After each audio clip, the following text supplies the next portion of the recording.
I think we live in the anticipation of something always going wrong, and we tend to start feeling this emotion before it even happens.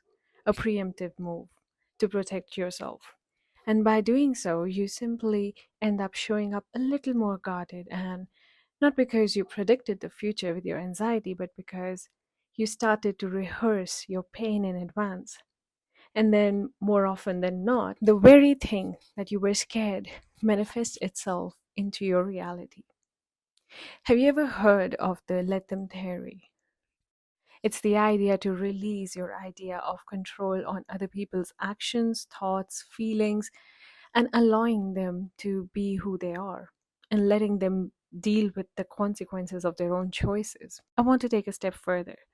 What if we were to shift that focus and energy from our own emotions for a bit? In context, I mean, what if we stop meaning making everything? Why do I feel this way? What if I'm made fun of? Should I have done things differently? Or what does this make me? Now, disclaimer, do not take this out of context, and I'm just speaking from an unfiltered mind here. And feel free to put your perspectives in the comments, and I'm looking forward to them. I'm not saying that you should abandon all accountability. I'm saying stop weaponizing your feelings against yourself. And there is a difference between that. Here's what I mean. You know that feeling of being lost, not understanding what's happening, and you're just too overwhelmed with your emotions. Been there, done that 1,000 times. I'm just wondering if it's okay to leave those emotions and just let them be. In practice, it looks like I feel envious of that person and I wish I was far ahead in my career, or I'm envious and I wish I had found my person already. And just let those feelings be. Do not make too much meaning out of them, because then comes the spiral. Oh, wait, I should be happy. That's my best friend. Why am I envious of them? That's my partner or my sibling. What does this make me a bad person? Am I a manipulator or a narcissist? Calm down. Most probably, you're none of those. You just have a feeling that you have associated with the word being bad or wrong.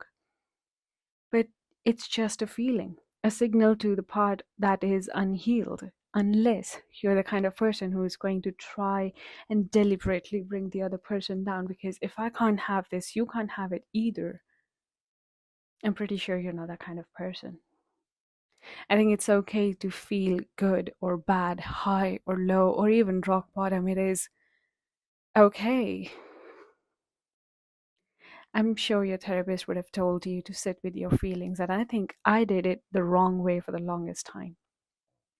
I thought sitting with my feelings meant I had to analyze, make meanings, and rationalize my emotions, because what does this mean? Where does this put me in my life? In a way that's way more harmful, I think, than to not sit with your feelings at all.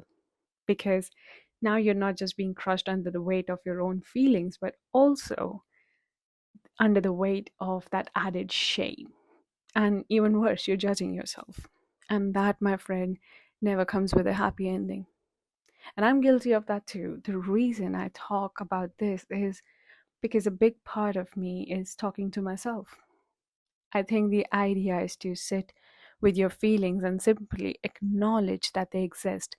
You do not have to assign them a meaning, or think of it in naming the things in your room. You have a photo frame, bed sheets, pillows, cushions, your laptop, and they're all so different and all serving different purpose. Similarly to your emotions, you have anger, love, hurt, jealousy, sadness. And when they show up, it's nothing but a mirror reflecting what happened. Fear holds the mirror to what is unhealed. Anger is holding the mirror to the boundaries that were crossed. And anxiety is a mirror that you're living in the future, and it's time to come back to the present and be here. None of them are bad or wrong. I think it's an underrated skill to let your feelings just be. I think when you feel that the sadness shows up, It does not have to mean that you're broken, or when your anxiety shows up, that does not mean that you're in any kind of danger. It's just a feeling. And the story that you build right after is a spiral, and it's made up, and it's optional. And I think that's a conversation worth having. So tell me in the comments, what's your take? Until next time.